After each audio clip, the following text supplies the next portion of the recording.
Trek Geeks is proud to have Fansets as its presenting sponsor. Fansets is the place for amazing pin collectibles with over 200 officially licensed Star Trek pins and new releases every month. Stay tuned for a special discount code good on your next order at fansets.com just for Trek Geeks listeners. Fansets. Our pins have character. This episode is also sponsored by Science Division, the makers of the world's first interactive Tribble that you can control with your smartphone. Keep listening for a special Trek Geeks discount code when you adopt a new Tribble at sciencediv.com. Science Division. Trouble's never been this fun. Hi, this is Michelle Specht. I play Dr. Elise McKenna on Star Trek Continues. Oh my God, I'm totally fangirling right now because I just met Dan Davidson and Bill Smith of the Trek Geeks podcast. Oh my gosh, they are amazing.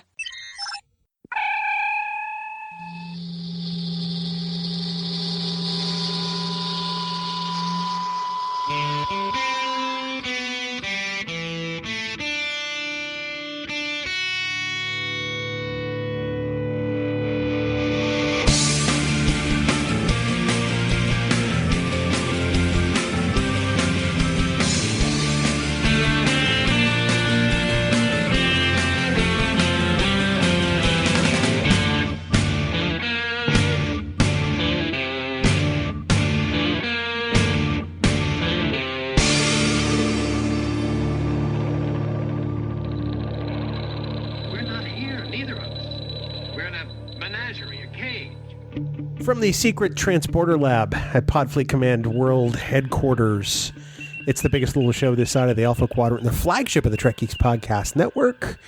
Greetings, humans, orchids, and other life forms. Welcome to the Trek Geeks Podcast. I'm your co-host, Bill Smith, and this is episode number 216. We're excited to be here. We're going to talk a little Voyager today, and of course, by we, I do mean my co-host and I.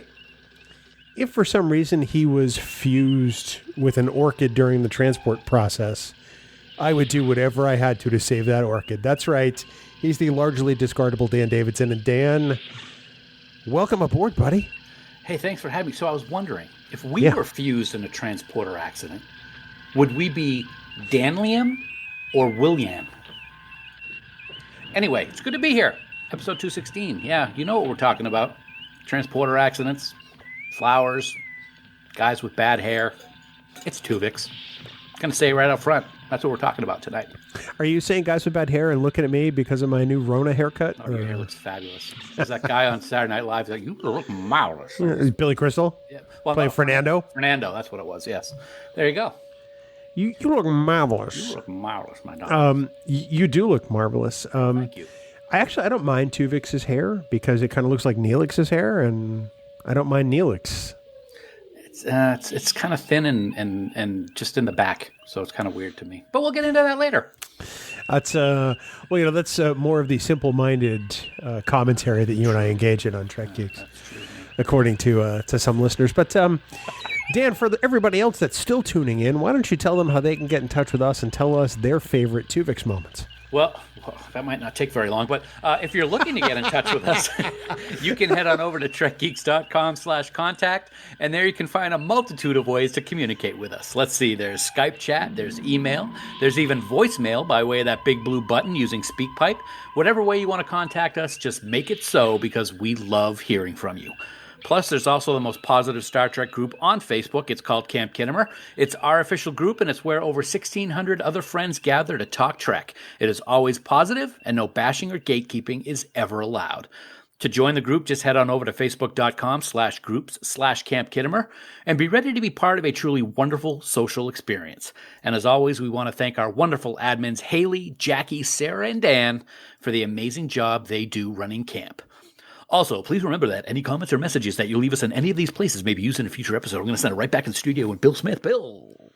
Well, we're not in the studio because of social distancing. Oh, true. True. So right back to just, I guess, me and my house. Yeah, great. Looks great.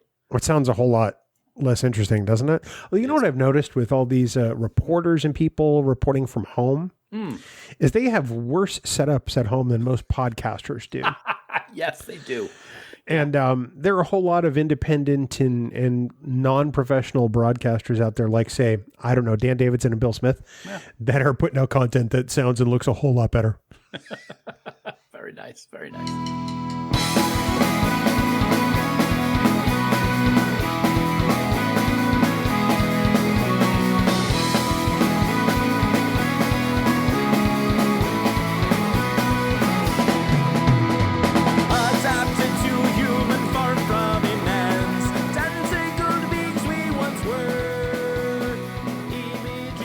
Dan, it's time for the news from TrekNews.net.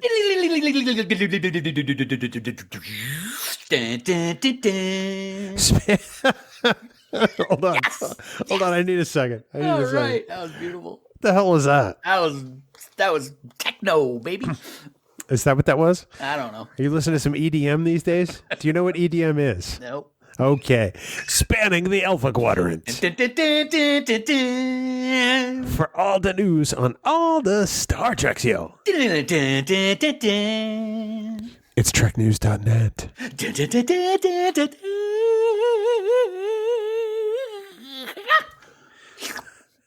Was that the rest of the Corona Seltzer you were drinking? Or regurgitated? Online at TrekNews.net. First up, Dan. You know, we are truly excited to welcome a brand new podcast to the Star Trek universe.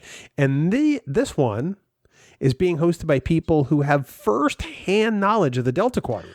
Right you are, man. Yeah, this is awesome. Trek Geeks is very happy and excited and would like to welcome Robert Duncan McNeil and Garrett Wong as they embark on their new podcast adventure called The Delta Flyers.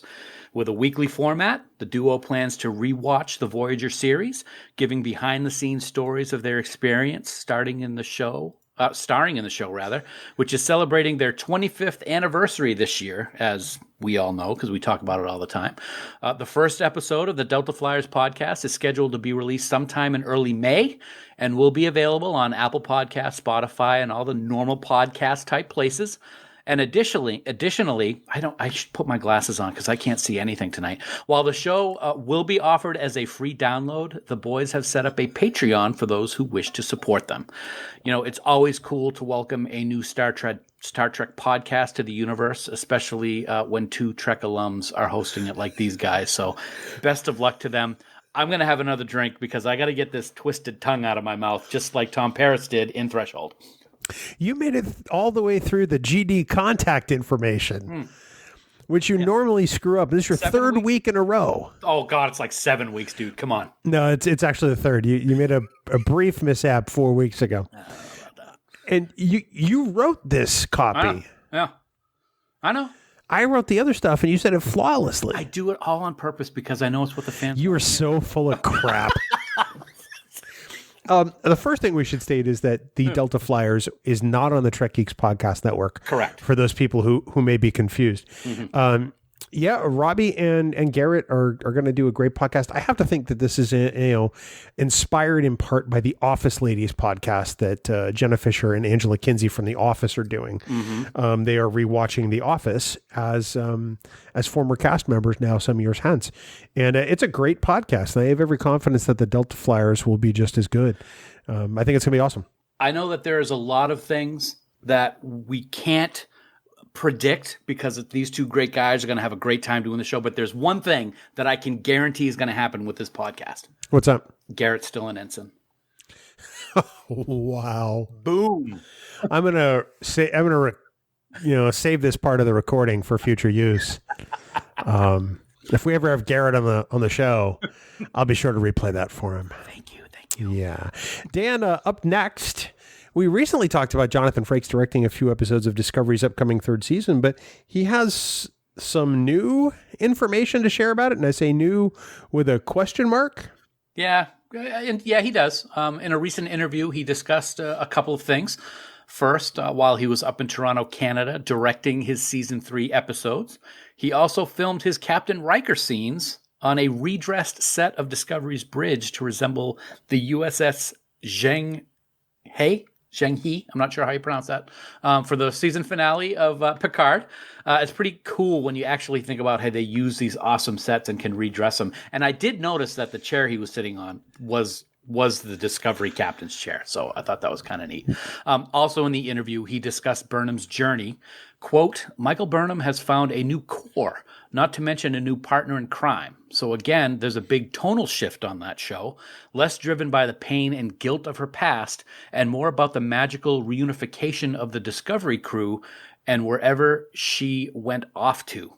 God knows where she went as the Red Angel, so those two things coming back together is very much the theme and how grateful everyone is and what's next. It's got a lot of action-adventure and not so much pain, end quote.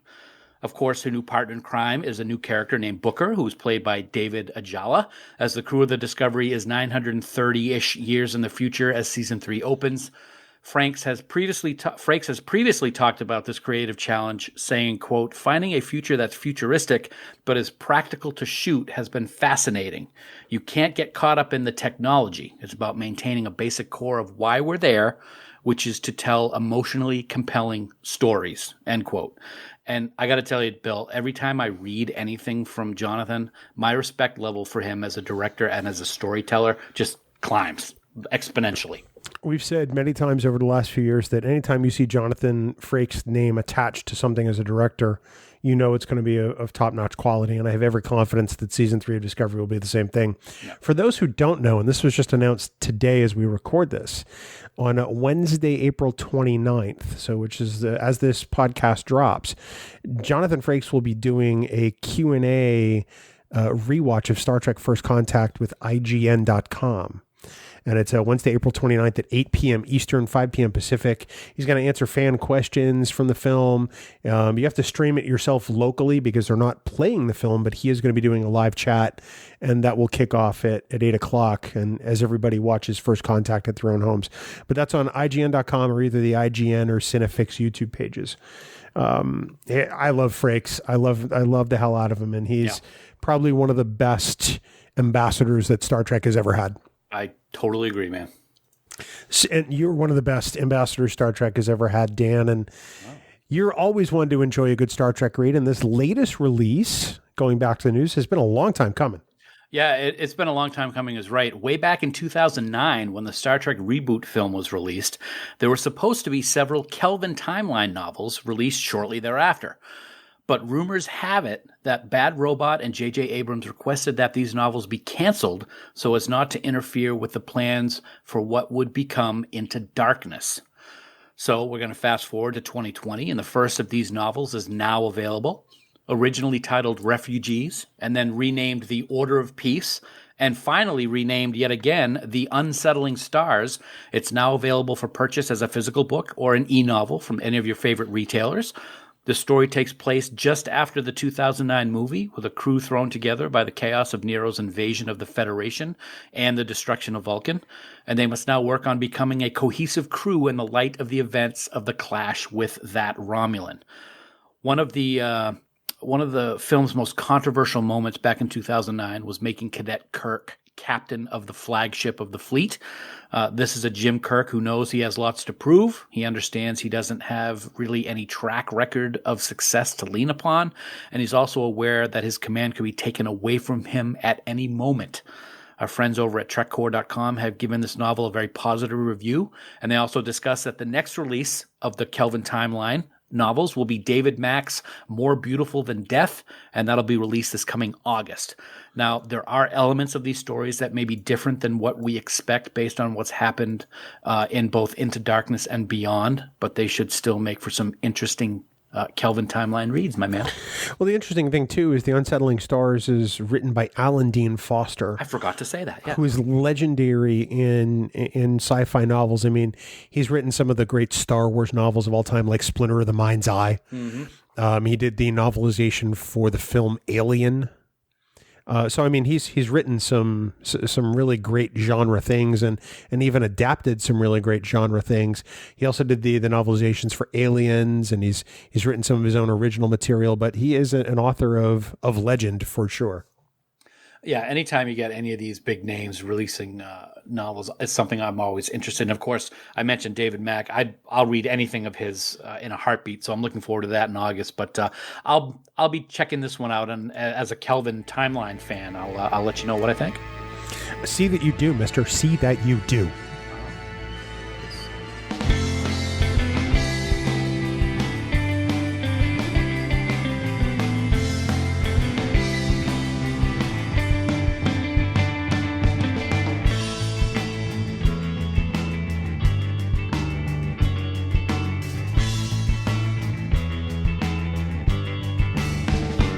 Well, Dan, another week, and of course, another moment that we have to talk about our good friends over at Fansets.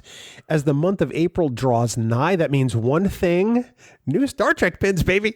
Yeah, new Star Trek pins, and maybe even new non-Star Trek pins, my friend.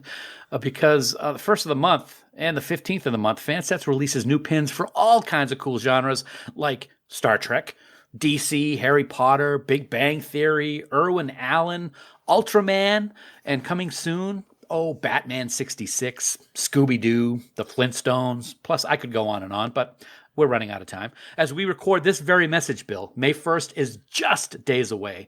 And I can tell you that the one and only Micro Crew Locutus will be making his debut this week. Dare I say that resistance is futile when it comes to this pin. And also, we alluded to this last week, folks. This Friday will also include another Star Trek pin release, which is going to completely blow you away. It is huge. It's big news, my friends. It is so big that we can't actually tell you what it is until Friday. So keep your eyes and your ears peeled on Fansets and Trek Geeks social media pages, because believe me, when you see what this pin is, you're going to want to head right on over to fansets.com and place your order. Trust me. It's not often that I know what I'm talking about, but in this instance, I know what I'm talking about. You usually know what you're talking about. You just usually can't talk about it because you can't say it. Right. Exactly. Yes. I mean, it chills me to the very core to say that Dan knows what he's talking about, but I have to give it to you this time. It's actually true. And after you hear this special new release on Friday, May 1st, do what Dan says. Head on over to fansets.com, place your order, and at checkout, enter the very special Trek Geeks discount code Tuvix. That's Tuvix in all capital letters for 15% off your entire order. We promise that's not going to split your order into two separate carts. We guarantee it. Yeah, that took me a second. This bonus code will be available to use until Wednesday, May 6th, 2020 at midnight Eastern Daylight Time. It's Wednesday, May 6th, 2020. Fansets. Our pins have character. And we thank our friends at Fansets for being the presenting sponsor of Trek Geeks. Well, Dan. I got to work on my copy. You? I should check these things ahead of time.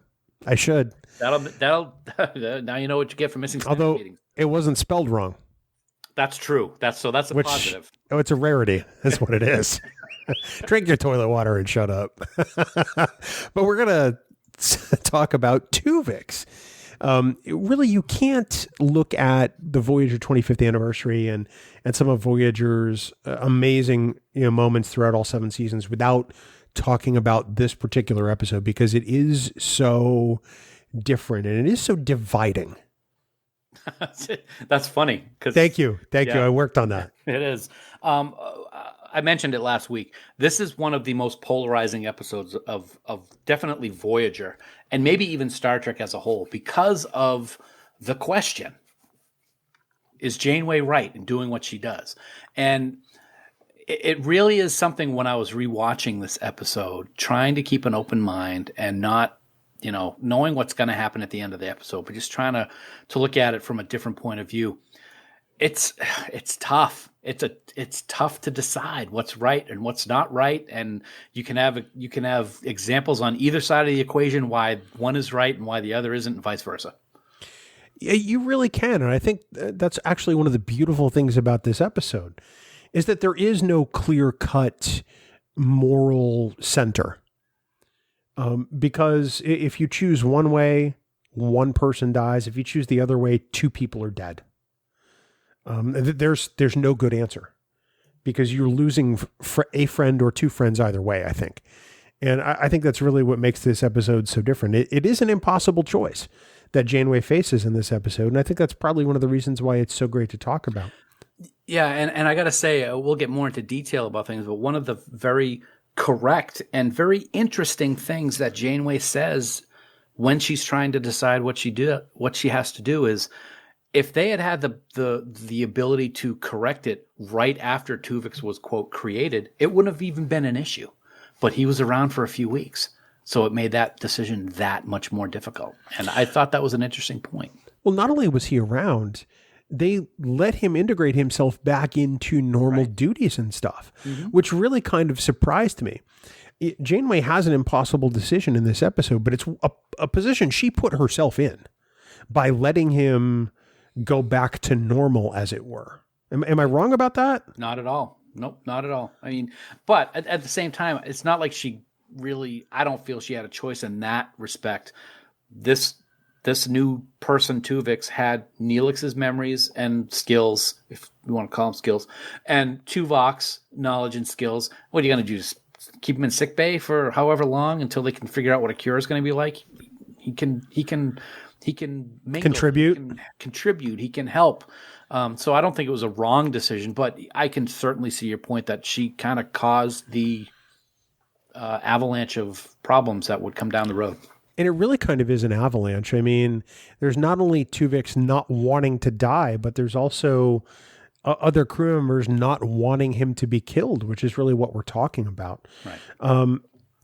I've seen some people postulate that it comes down to the needs of the many. And I have a hard time swallowing that, because for me, that's not what this is about. Voyager could have gotten along very well with Tuvix as the tactical officer and occasional cook. Mm-hmm. This wasn't about the needs of the many per se, because those qualities, those abilities still existed. I have a hard time with it. I don't know how you feel about it. How I feel about having Tuvix stay around, or the decision that was made at the end? Neither. The mindset that some have that this decision was about the needs of the many outweigh the needs of the few or the one. Oh, okay. No, you know what? That line popped into my head as I was rewatching this. I watched it a few times before we recorded this week, and I immediately threw it out because I really don't think that has any weight to what happens here, in my own personal opinion. Yeah, I have a hard time rationalizing what Janeway does with that, because it's really not about the needs of the many. It's about the needs of the one. Exactly. Or in this case, if you really want to, have an axe to grind. Well, in this case, I would say the one was Janeway. Oh, okay. I was at the one was Tuvix, and yeah, sure, some aspect also. Yeah. Well, I don't think you're wrong, and I don't think that I necessarily am either. I think it applies to both, honestly. Oh, I think you're right. Yeah, absolutely. I think that one of the aspects of let's back up for a second. So this episode, for those who may or may not have seen it yet, first, you should go watch it, because it's a fantastic hour of Star Trek. Mm-hmm, it is. But it tackles the topic of symbiogenesis, where two life forms are fused at the molecular level into a single different being, which I think is a fascinating concept. And then the moral dilemma is, well, should this one person be restored to his original form, which would cause him to be terminated in the process or killed? This is not a dilemma we've seen on Star Trek before. And I think this is one of the reasons why, especially in early seasons of Voyager, lifelong Star Trek fans might have seen this and gone, oh yeah, that's Star Trek at its core. Oh, it absolutely is Star Trek at its core. It gives you a dilemma that involves a lot of really heavy thinking. I've been trying to tie stories of the day to this episode, and I couldn't come up with any. So I don't know if there was anything going on back in the 90s that we could kind of relate this to. But I mean, this is a perfect example of a lot of people say, what would Kirk do? That's WWKD type thing. Wow. What would Janeway do? And it's something that is, it would really be interesting if we could figure out a way to have this story written in the 60s with Kirk and what he would do facing the exact same scenario versus what Catherine does in this episode. That's really fascinating. I haven't thought about that before, but it also makes me think of what would Jean-Luc Picard do? Any of the captains, yeah. Because Kirk and Picard are just so vastly different. Right.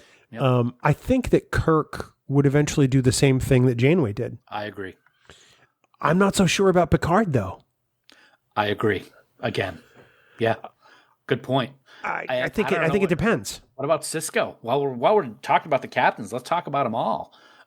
I think Cisco would do what Janeway did. I do too. Yeah, I do too. Yeah. And Archer, I think he would simply just out of not knowing what else to do. Archer doesn't have the technology, so it wouldn't happen anyway. No, but we can pretend to Paul does. Right. There you go. Yeah, that's right. Yep. I guess.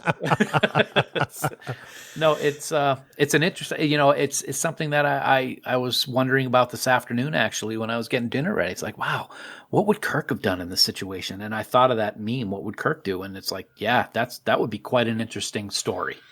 It's I'm sorry to interrupt, especially if it was like Spock and McCoy and became Spockoy. Then, I mean, that just popped into my head, so I'm taking credit for that one. Wasn't he in Fast Times at Richmond High? No, that's Spicoli. I'm sorry. Yeah. It strikes me as the opposite problem as the enemy within from the original series. Yeah, it really does. You have two beings fused into one and not the ability to unfuse them. Whereas the enemy within was one person bifurcated into two different pieces. I've heard some people call this episode derivative of that original series episode, and I honestly just don't see it because it is so different in its tone. I also think that's another thing that I thought of earlier today is enemy within. But in enemy within, they had to fuse them together, otherwise they would have died. This was not the case here. Tuvix wouldn't have died if they decided to not return them back to the two of them. Whereas Kirk and Kirk, they would have died by being separated. So there was a little bit of a difference there, which made it a lot easier to have to figure out what to do. One of the aspects of this episode I really enjoy is the obvious awkwardness that Kes has throughout the entire story. And I have to say, for as much as people don't like Kes, it is played extremely well by Jennifer Lean throughout this whole episode, especially in the scenes with Janeway. But I think that really the unsung hero of this episode, aside from Tuvix himself, has got to be Kes. Yeah, I agree. I've never been a huge Kes fan. Everybody knows it who listens to the podcast. I thought she did great in this. The emotion was genuine. I wasn't focused on her bounce, the way that she walks down the corridor at all in this episode, which I always do when I watch Kes. It's just something that drives me crazy. It was genuine. It was real. And like you said, those moments, the one moment where she's in Janeway's quarters at night, and then again when she goes to talk to Janeway, quote, on Tuvix's behalf and just breaks down and hugs Janeway. Totally amazing scenes by both Kate and Jennifer. I love that scene where she goes to Janeway's quarters. Janeway's ready for bed. And that scene is really great because it allows Janeway to get vulnerable. Janeway's talking about her own past. And you can tell that there's a part of the scene where she actually reaches for her own neck out of discomfort and fidgets a little. And you can tell that it is not the kind of thing that she is used to opening herself up about. And I thought it was played just so incredibly nuanced by Kate Mulgrew. And it was probably one of my favorite scenes in the entire episode. She's not the captain in that scene. She's not kind of being a mother. She's being a sister or something. She talks about hearing Tuvok's voice when she reads the letters that he wrote. And also about what's going to happen if she never sees Mark again. You would never expect to see that from a captain in any other type of social gathering. So for her to be able to do that in front of Kes shows just how much she was being affected by what was going on. I like that we get to see a little bit of Janeway the person this early on in Voyager and not necessarily the captain, because I think it makes a huge difference in this episode. Yeah. If it had just been Captain Janeway talking about something that happened to her, I don't think the scene resonates as deeply, quite honestly. I totally agree. And the other scene with Janeway in the ready room where Kes breaks down, like you said, is absolutely phenomenal. I think it's what pushes Janeway toward, no, we've got to find a way to undo this, honestly. I totally agree. And of course, you see the emotion on Kes. I mean, she breaks down crying. And then when they're hugging, you see the anguish in Janeway's face during that hug. But I got to tell you, I'm not sure if you want to talk about this later, but I'll bring it up now since we're talking about the Janeway moments. The scene at the end, she is. I'm surprised that not a word is spoken outside of Catherine saying exactly what she's doing with the controls in sickbay to separate or to get Tuvok and Neelix back.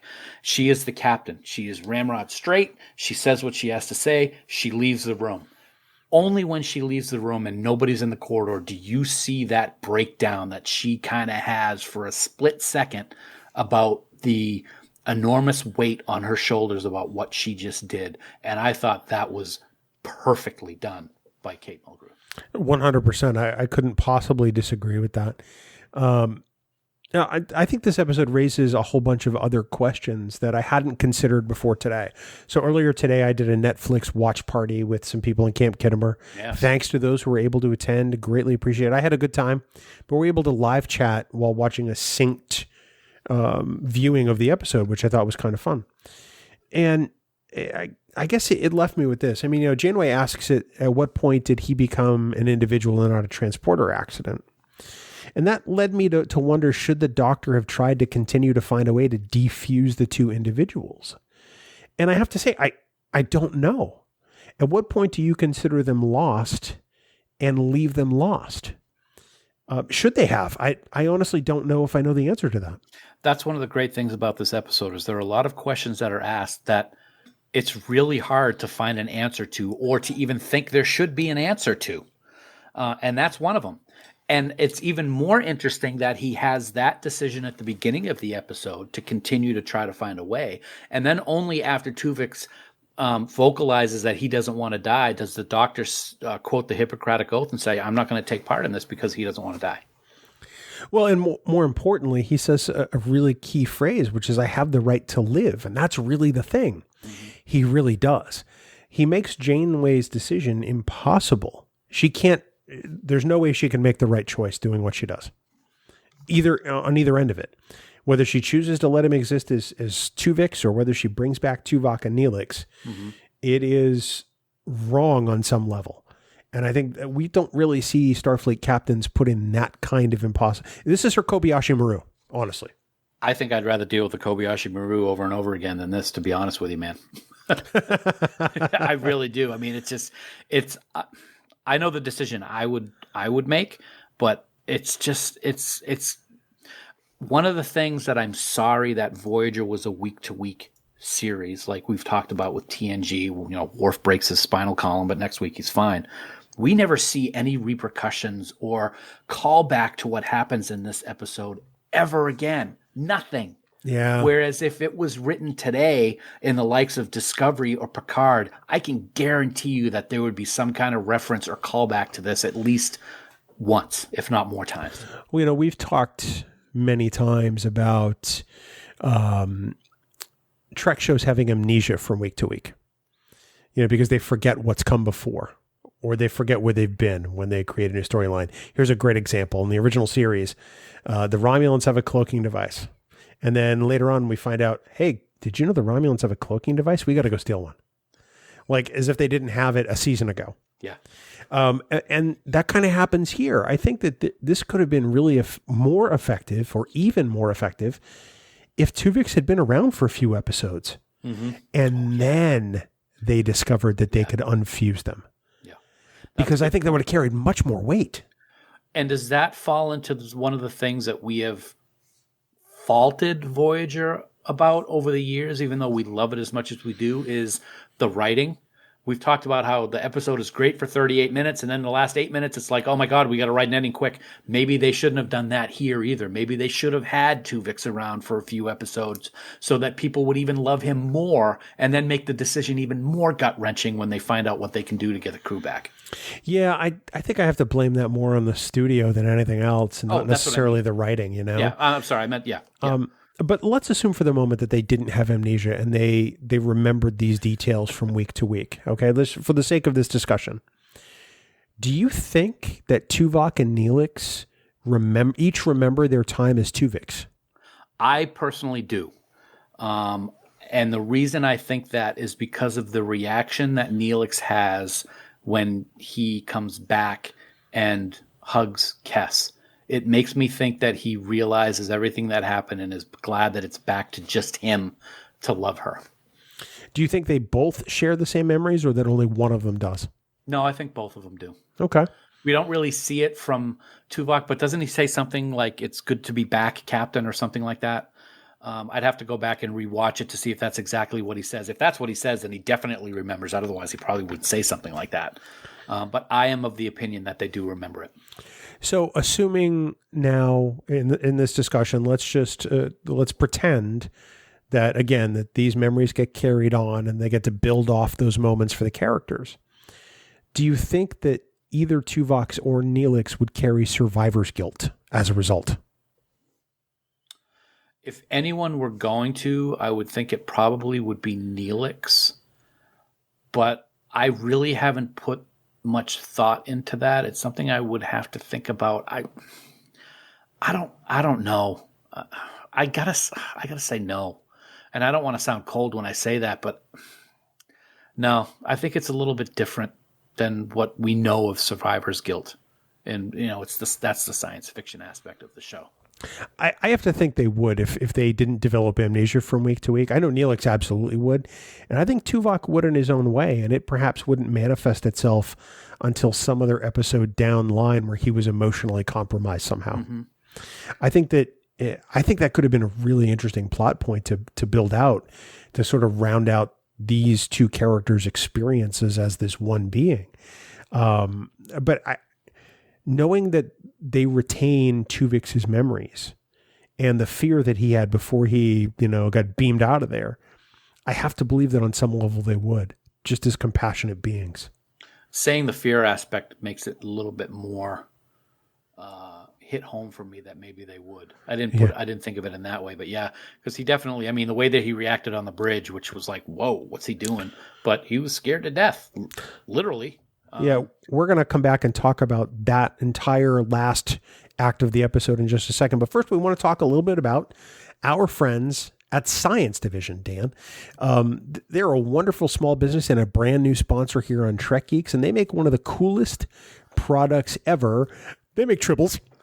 They make tribbles. Yes, they make tribbles, Bill. They make amazing tribbles, I might add. We welcomed them to the network last week, and the response from our listeners has been absolutely amazing. And why wouldn't it be? And after all, how often is it that you can purchase your very own officially licensed tribble and actually control it with your iOS or Android phone? It is just so cool. They are incredibly soft. They purr when they trill. You don't need the app to play with them because, of course, they're tribbles, and they're very soothing. And yes, I'm going to say it, the tribbles are not dangerous unless you're Klingon. If you are going to use the app, they do have 3 modes. There's at ease, where they're sort of happy and content and sort of, purring. There's on duty, which is a random mix of happy and angry sounds. You can probably faintly hear the tribble there because I don't think it's close enough to the mic. But and then there's watchdog, where they sound largely angry, like Dan. They're loud and they're shrill. And the app also has an attack button, which makes your tribble scream on demand at your friends, family, or especially your coworkers. Or podcasters, yeah. And as you know, we've been talking a lot about supporting small business lately, and Science Division is just that. It's a husband and wife team, Jay and Kalia, who are huge Star Trek fans, and her childhood dream was to own a real tribble, and it's become reality with this new awesome product, which is just awesome. Like I said, it's awesome. It really is. And the best part is, Dan, the response from our listeners of the Trek Geeks Podcast Network has been so great that Science Division is offering a special $5 discount code for Trek Geeks listeners. It is fantastic. So head on over to sciencediv.com. That's sciencediv.com to place your order. Now, normally these beauties go for $69.99 plus shipping, but if you enter the special code GEEKS, you will get $5 off your tribble adoption, which I think is awesome. That is fantastic. Science Division. Trouble's never been this fun. And we thank our friends at Science Division for sponsoring this week's episode. So as we sort of maneuver back to Tuvix for a moment, I want to talk about that sort of final scene or final series of scenes in the last act. So Janeway comes out of her ready room, walks up to the tactical station and says, I want to talk to you in private. Tuvix is like, no, I think we can do this out here because he knows what's coming. Yep. He knows that Janeway is going to say, you're done. You fired, whatever, let's go. And I think he essentially thinks he's shining sunlight on the situation by doing it. And then he attempts to make his case. The thing that astounds me about this scene is that not a single member of the bridge crew displays any empathy whatsoever. Yeah, well, I want to say that what I was going to say, what I thought you were going to say is nobody says a word. That too. They all kind of look like, yeah, I hear what you're saying, bruh. But it tells me that every single one of them would have made the same decision that Janeway had made. Would they? Based on their reaction, I got to say, yeah. Well, because, especially Chakotay and Paris. Well, Paris, it almost looks ashamed because he looks away the last time that Tuvix talks to him because he can't look him in the eye. I don't know if he feels as resolute about it as Janeway does or if he just feels like, there's no change in her mind. Oh, see, I took it as him saying, yeah, I hear what you're saying, man, but I'd be doing the same thing. And he couldn't look him in the eye because he felt that way. I have a hard time believing that on a vessel full of Starfleet officers, that not one of them would stand up for a life form and say, no, and say, we don't have the right to terminate this person's life. Yeah. And really, it's funny. The only one who does is the non-life form. Is the doctor. I think that's one of the first things that astounds me because I expect that on a Starfleet vessel, somebody is going to go, excuse me? We're Starfleet. We don't lie. Yeah. And we don't do this. Now, they may get outvoted. They may be, the captain may pull rank, but I think that was really one of the things that surprised me and sort of the denouement of this episode. And then you get to sickbay. And the doctor, who literally just spent the whole episode trying to create this process to unfuse the two beings, says, oh, yeah, by the way, I can't do this. Yeah, that was kind of a say what moment. It really was. I mean, I understand when he explained it, and I took it as, okay, he was okay to do this until the person that he was going to defuse said, I don't want to die. I have a right to live. And then he's like, oh, yeah, I can't do anything now. But then he continued on to find the process to unfuse them because that happened at like a commercial break before that. But wasn't he working on it? And we didn't actually see the doctor again. Or was it, I got to figure out exactly when he said, I have a right to live. And when he called Paris and said that he figured out what they could do. Well, so what happened was, they're in sick bay. They discovered they could unfuse the two flowers. Yes. Yep. And they're all standing there and says, yeah, this could work. And then Tuvix says, well, except for one thing, I don't want to die. Right. And then they cut to commercial. Yes. And then that was at the end of Act 4. Yep. And they come back to Act 5 and Harry's playing the clarinet again. Okay. Yep. So the doctor should have been like, okay, he just said he wants to die. Computer enter emerging. We shouldn't continue this probably. Exactly. Yep. So that was really my only problem with the script was that the doctor all of a sudden pulled the Hippocratic Oath card after he had already created the thing and knew that the guy didn't want to die.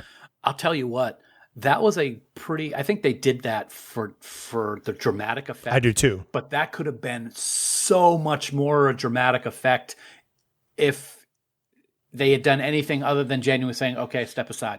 That could have been quite a moment for the doctor, for his whole existence on the ship if Janeway wanted it to be. But she just said, okay, step aside, and she did it, which probably made her feel even worse because she's the one who actually did it. The part that really gets me is when on the bridge, I'm pretty sure it's on the bridge, Tuvix says, I forgive you. Yeah. To Janeway. And although I appreciated that line there, I thought that could have been even a little more poignant and personal if he had said it to Janeway privately in sickbay, one-on-one, like in close quarters, and even whispered it in her ear, possibly. I think that would have been resonated far more and probably affected Janeway even more. Do you think that he possibly did it in front of everyone, trying to say it to each one of them to have it make more of an effect, to maybe make her change her mind?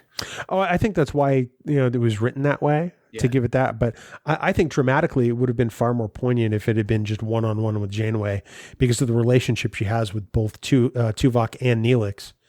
If he had just said that, either quietly or just personally one-on-one, and not after, he'd been essentially pleading for his life on the bridge.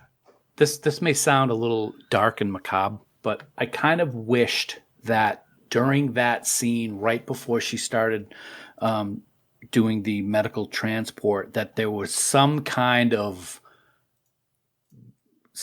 word spoken or some kind of viciousness, even though he said, "I forgive you all," but something right at the end. He just sat there stoically. I mean, there wasn't anything he could do, but I think if there was more of an outward show of emotion on his part at that moment, I think would have been another one of those dagger in the chest moments for Janeway that she had already had several of in this episode.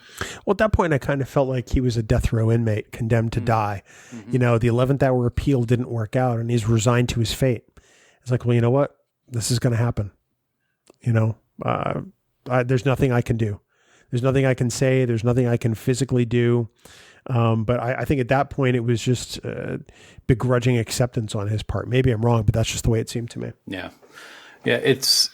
There's so many things that are done right in this episode, but for the wrong reasons. Does that make sense? Yeah, it absolutely does. It's just, you look at all the different things that happen in this and you're like, well, I'm sure we're going to get into what would you have done shortly, but it just makes you think of all these different things that happen in this episode. And you're like, man, it just makes it harder and harder to decide what to do. And I will say that one of Tuvix's best lines is when he's in the ready room with the captain and she's talking about, "I wanted to have a discussion with you before I make the decision." And he's like, "I don't really think it's your decision to make. It's mine."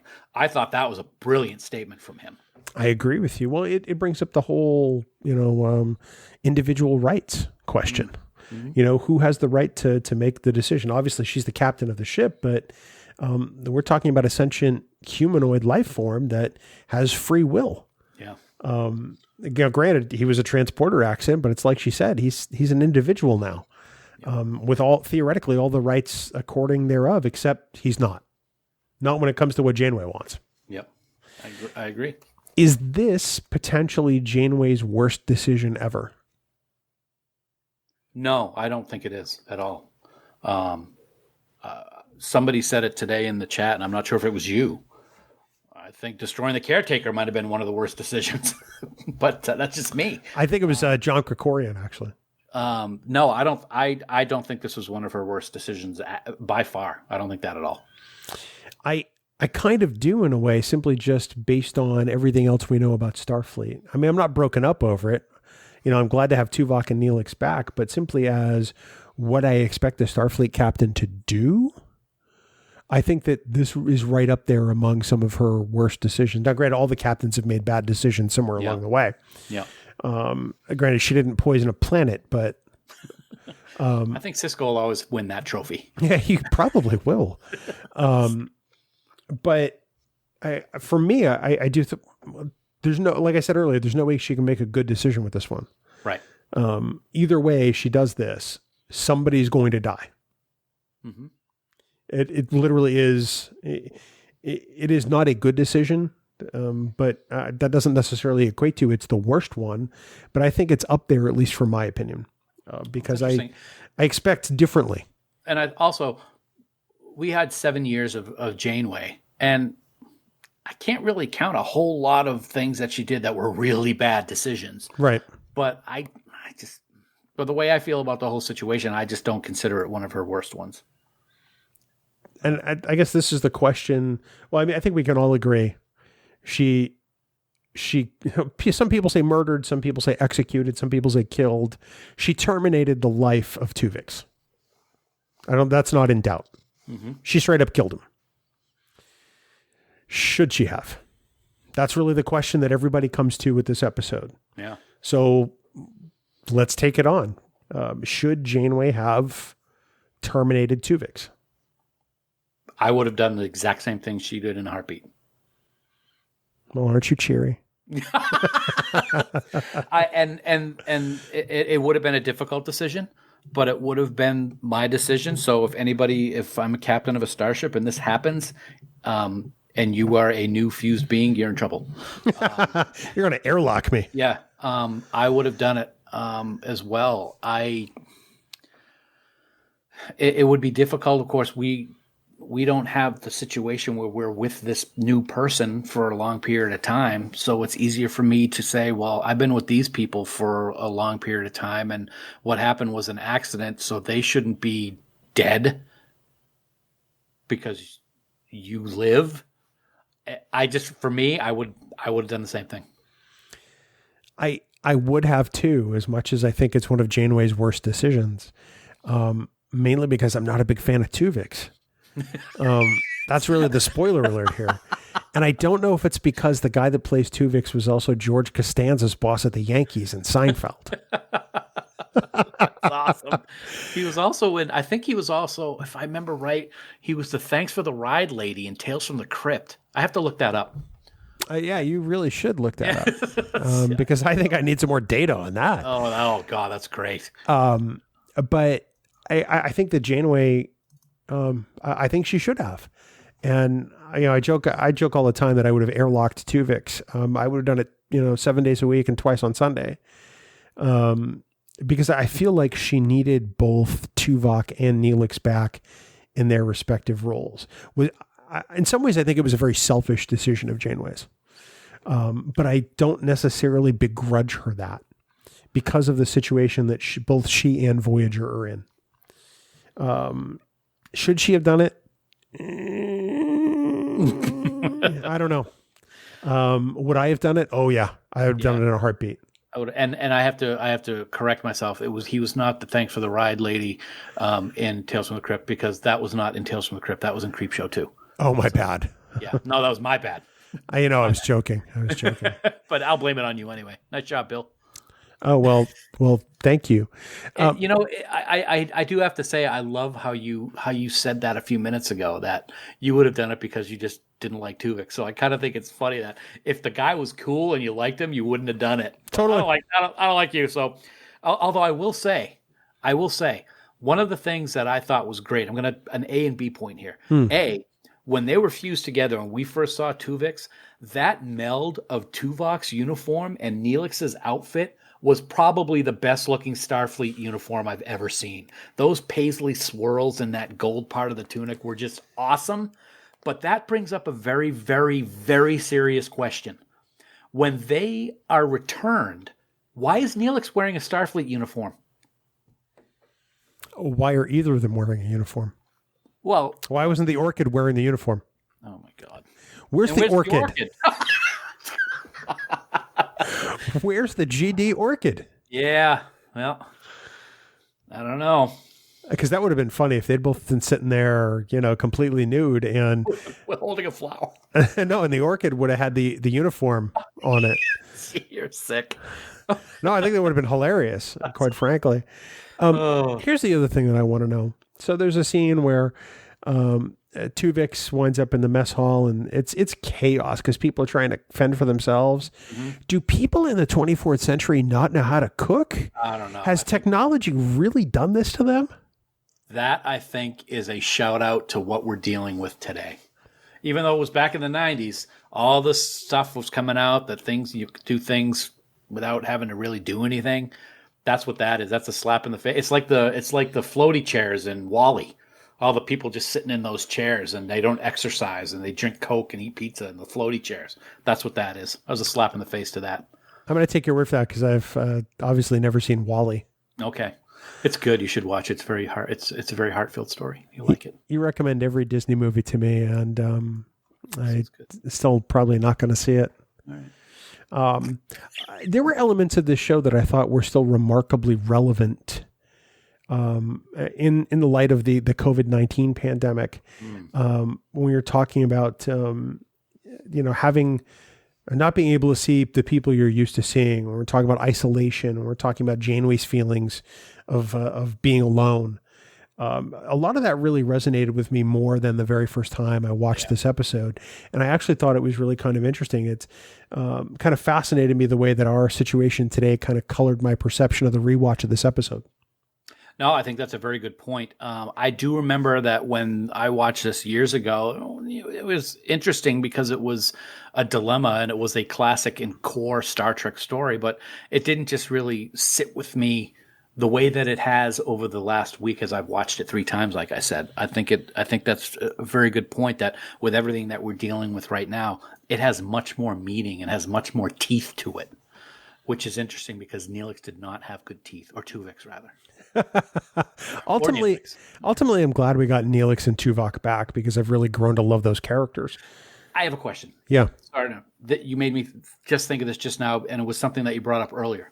If they have the memories, which I believe they do you think that helped strengthen their relationship that Neelix tried so hard to strengthen with Tuvok over the core of the series? And then we had that final moment of them together when Neelix left the ship in season 7. But I was wondering that. I do. I think it was probably the domino that fell to sort of really solidify their growing friendship, honestly. Yeah. And I'm sure it's not the creepy memories of Tuvix creepily hitting on Cass in the episode, because I'm like watching that and I'm getting the heebie-jeebies because very creepy. I'm like, yeesh. As a matter of fact, a lot of people use that word in the chat today on the watch party. Creepy was said several times. Yeah, absolutely. So, go ahead. I have one other thing to say. Yeah. The holodeck scene when they're playing pool. I am no Fats Domino or whatever the name of the guy. Oh, wait. Fats Domino was a singer who sang "I Found My Thrill on Blueberry Hill." I know. You're thinking of Minnesota Fats. Minnesota Fats. See, I had the right word. I'm fat. That's no, you didn't. But I'm no good pool player. But I played pool in my time, and that shot that Tuvix made to win that game was one of the easiest pool shots like ever. So I'm kind of really wondering how bad Tom and Chakotay are at pool if they're being beat with shots like that. Just my opinion. Just throw that out there. Minnesota Fats, Domino. No. I'm not a really great pool player, and I prove that every time I go to my sister's house in Georgia. And we all, have a couple of drinks and try to play pool downstairs. I'm terrible. I do not find my thrill on Blueberry Hill doing that. I guess Sandrine's never really did anything for me. And ultimately it didn't do anything for the writers because after a while they abandoned the concept. Right. Didn't even say why. It just never showed up again. Kind of like Fairhaven, just gone. Yes. Yep. Good. Yeah. Wow. I can see we're going to have to do a Fairhaven episode. But yeah, I don't know. So, guaranteed to be an episode that people are going to talk about for as long as people are watching Star Trek.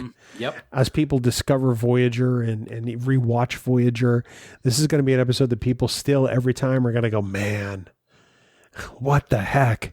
And they won't be wrong. And here's what I hope. And I know we don't have to worry about this with anybody who listens to the show or anybody in Camp Kittimer. When you have these discussions with people, there is no reason to become the trolly people that we see online and say, "Oh, this sucks because blah," and don't give a real reason. You can have a great debate about what you think should have happened versus what other people think should have happened. IDIC. Everyone's opinion is their own, and they're entitled to it. So have good conversations about it, people. Well, unless you're, low-end podcasters, No, like us. Your opinion's stupid anyway. So Simple-minded. Simple-minded. Yes, that's the new one. Yes. Yeah. Well, Dan, you know what is not simple-minded? That is the music of 5 Year Mission, our dear friends who provide all the music for this particular podcast and also have a podcast on this very podcast network, the eponymously named 5 Year Mission, the podcast. I don't know what that means. That means it's named after them. All right. We want everyone to go out to 5yearmission.net, get all their albums on CD, get them in your hands, listen to them, because we guarantee you're going to become huge fans. They're writing one song for each episode of Star Trek, and this is not parody. It's not making fun of Star Trek. It's enhancing the way we see these episodes. They're all original compositions. So that's 5yearmission.net. Go get all their albums today and find their podcast in your favorite podcast app. Every song tells a story that makes you think about the episode in a different way. That's one of the things that's so awesome about their music. You know what else is awesome about 5 Year Mission? Is these episodes that I just keep finding, dude. And I got 2 words to say to you. Actually, I guess it's 3 words. Dr. Richard Daystrom. That is 3 words. It is 3 words. He was great. I am great. You know him. He was a genius. No doubt about it. He designed the latest technological masterpiece to be able to handle all Starship functions without the need for human assistance. And the first real test of the device would be war games with other starships in the fleet. But I think you know, Bill, things went wrong. Terribly wrong. People died. Starships were destroyed. And the boy wonder went mad. All because he imprinted human engrams of one particular drummer onto the device's circuits. You have got to watch The Ultimate Computer and see the MFARC Multitronic system in all its glory. Saru is not amused. He looks like he's contemplating that it actually was a pretty good Farkism. He looks like he's contemplating suicide. Maybe if we beam him out, he'll become 2 people. No? The MFARC. Yeah. This podcaster must die. Oh, I'm hoping. I knew you'd say that. I can see Fark changing his Twitter name to that. The MFARC Multitronic Unit. I like that. It will be done. Yeah. MFARC. MFARC. Yeah. 5 Year Mission. I could have thrown some special effects in like I did last week, but, I thought this would hold its own. 5yearmission.net, please become big fans because we are ourselves. We want to remind everyone listening that you can support the Trek Geeks Podcast Network via Patreon. There you can see new designs for both our annual supporters pin and our annual t-shirt for 2020, as well as get unedited audio of all of our podcasts along with some additional perks, Dan. Perks are good. Lots of perks. But right now we want to take a moment to thank our associate producers of Trek Geeks. We are so grateful for their support. So thank you so much, Adam Sanders, Brandon Everidge, Heather Sohn, John Krikorian, Rick Tatro, Trey Womack, Sean Lynn, Tim Robertson, Tim Serdar, Vikram Bhatt, Greg Rozier, Andy Fark, Kimberly Francis, Ron Robel, Brooke Horton, Christina Werther, Jim McMahon, Luke Burnham, Eric Sakian, Lisa Tomlinson, Jamie McGregor, and the gracious and wonderful Conrad Hutchins. Well, I'm not quite sure what was there, but all I saw was the top of your head. A little concerned. We also want to thank our Trek Geeks producers for their support. They are Ken Tripp, Casey Shafsky, Charlie Mulvey, Chris Trabuzio, Craig Ewing, Eric Extreme, Jackie and Chris Hackney, Leonel Marchand, Matt McGonigal, Mike Bovia, Sean O'Halloran, Peter Craig, Ken Bird, Jamie Rogers, David Hood, Rachel Delaney, Kyle Castillo, and the lovely and talented Jess Vashon. You too can become a producer on the Trek Geeks Podcast Network. Head on over to patreon.com/TrekGeeks today. Dan, next week, it's been a long time since we've done something like this, but we're going to welcome a very special guest to the show. And with the current pandemic, this just might be exactly what the doctor ordered. I see what you did there, buddy. I hate you so much. Yeah, that's okay. Yeah, dude, I got to say, I am jumping out of my skin right now because I am so excited to welcome another DS9 alumni to the show. From being genetically enhanced to being an operative for Section 31 to his close and sometimes complicated friendships with Garrick and Miles O'Brien. Many fans consider Dr. Bashir to be their favorite doctor of any Star Trek series, and we are honored to welcome the one and only Alexander Siddig to the show for a stroll down Deep Space Nine memory lane. Next week on Trek Geeks, the flagship of the podcast network for your fandom. It's hard to believe that that Sid is going to talk to these two idiots, but we're going to have it for you next week. Right here on Trek Geeks. Of course, for more great Star Trek discussion, please check out the other member podcasts, the Trek Geeks Podcast Network. We mentioned 5 Year Mission earlier. There's Rewind, which you and I will be on soon for their 10th episode. There's Polytrex. There's Trek Geeks Game Night over on our YouTube channel. There's a little show called Discovering Trek, which I think still makes episodes. Yeah, we should probably do one of those. Yeah. Yeah, the producer should get on that. I'll talk to the producer about that. But all kinds of stuff, and of course Trek Geeks Picard Live, all kinds of great Star Trek discussion with more coming soon.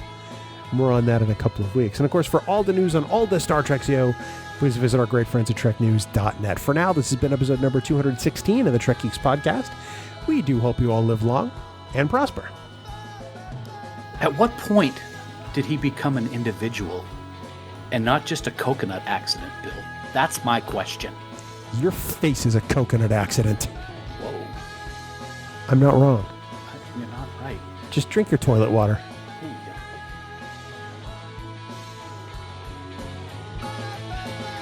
Music for Trek Geeks is provided by 5 Year Mission. They are writing one song for each episode of the original series. Download their music at 5yearmission.net. Trek Geeks, a Star Trek podcast, is a production of Coconut Media Works, executive producer Bill Smith. For even more Star Trek discussion, check out Discovering Trek, a Star Trek Discovery companion, available on Apple Podcasts, Spotify, and discoveringtrek.com.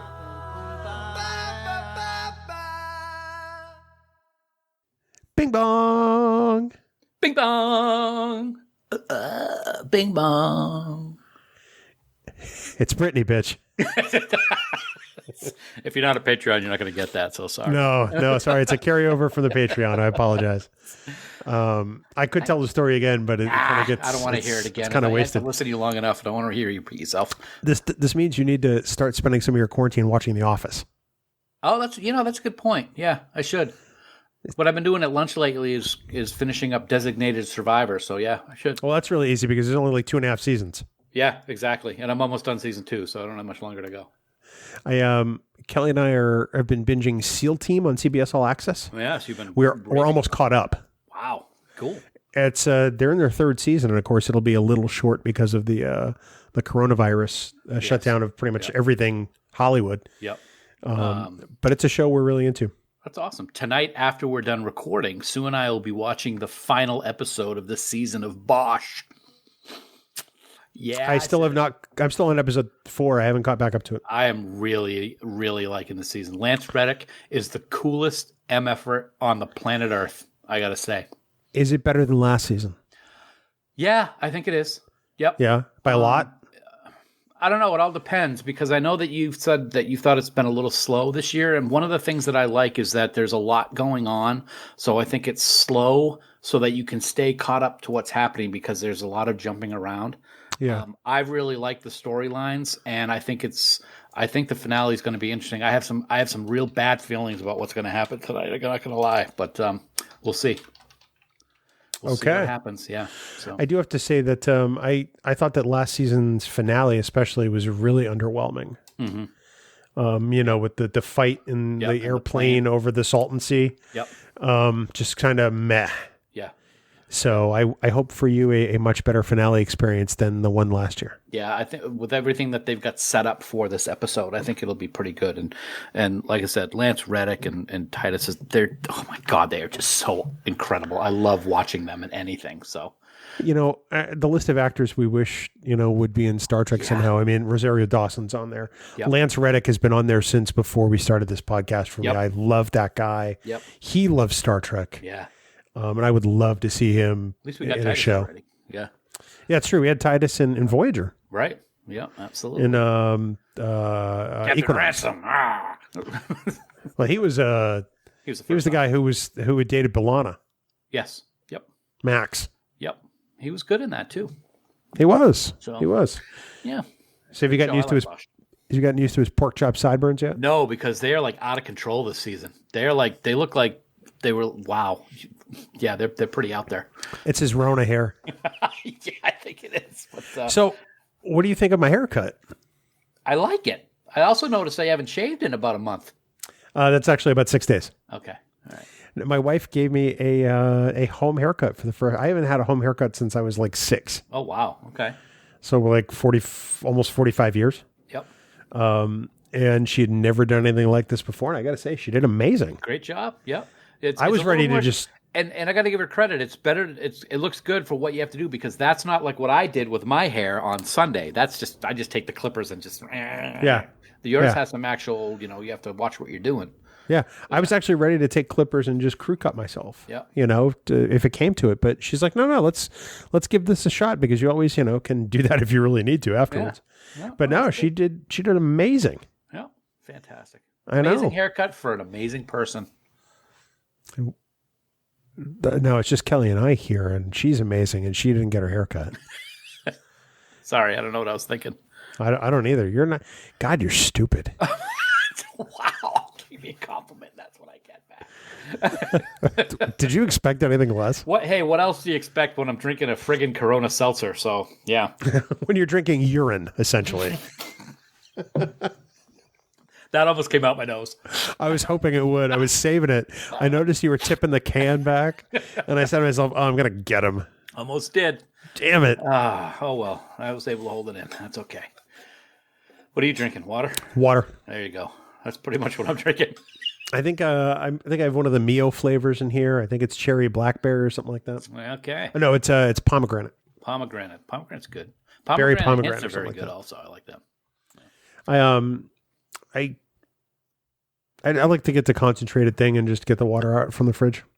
So let me ask you and all our listeners, because I really have no idea. I've been seeing a lot of stuff on Twitter lately about this thing called Animal Crossing, and people are dressing up their characters in Star Trek uniforms, and there's Federation flags. What the hell is this thing, and where do you play it? No idea. I have no clue. No clue. I think Thad plays. I think Johnny plays. Pretty sure Brooke plays. I probably should ask, but I'm not too bright, so I didn't actually ask on Twitter. But yeah, it's according to the Wikipedia. I never use Wikipedia as a source for anything. Okay. Animal Crossing is a social simulation video game series developed and published by Nintendo and created by Katsuya Iguchi. It's been around for a long time. I think it's just hit some popularity recently with the whole during the whole pandemic. The thing. Yeah. It does.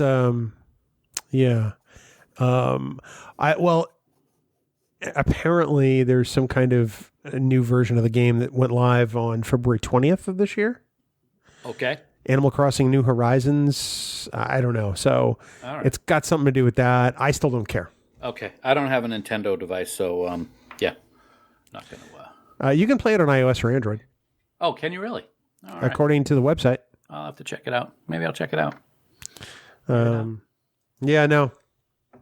No. I will say that people that are posting pictures of people in Star Trek uniforms is pretty cool. I'll just put myself in a Star Trek uniform. Oh, that's a good idea. Okay. Yeah. Okay. Yeah. I won't say it. Anyway, hi. Wow, that was harsh. I didn't say anything. You were being nice to each other and you give me hand signals. That was a thumbs up.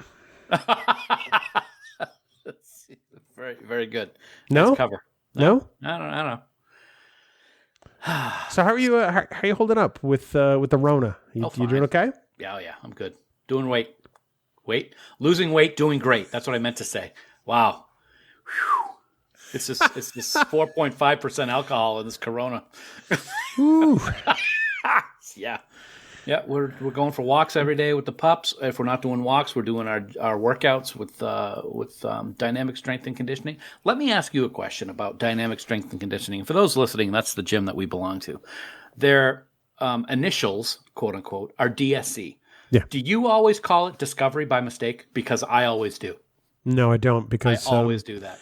Because I'm not an idiot. I was going to say, and Sue said, so I was making a joke because somebody posted a video on their page today wearing the DSC shirt, and she's a huge Star Trek fan. And I was going to say to Sue, you think I should ask her if she ever mistakes DSC for Discovery? And she goes, no, because you're the only person who does that. You're the only person who does that. So, yeah, there you go. So, Stephanie's listening. Hi, Steph. I've been going to DSC as a gym longer than DSC, the TV show, has been on. Right. Well, maybe that's why I keep messing it up, because I joined after Discovery. Maybe you're just an idiot. Maybe it's the simplest answer. It's Occam's razor. That could be. Well, who? Is that like Schrodinger's cat? In a way, it postulates that the simplest answer more often than not is the right one. Oh, all right. Well, then yes. That's my answer to everything. No explanation needed. Just yes. So you're an idiot. Got it. Yes. Yeah. That goes without saying. I wouldn't even argue that one. Well, Brittany, are you ready to do this? Yes. Oh, you sound like you're going to puke up some of that horrible Corona seltzer you're drinking. I might just do that. Just keep drinking your toilet water. That's fine. Yummy. Yummy. All right, let's do it. All right.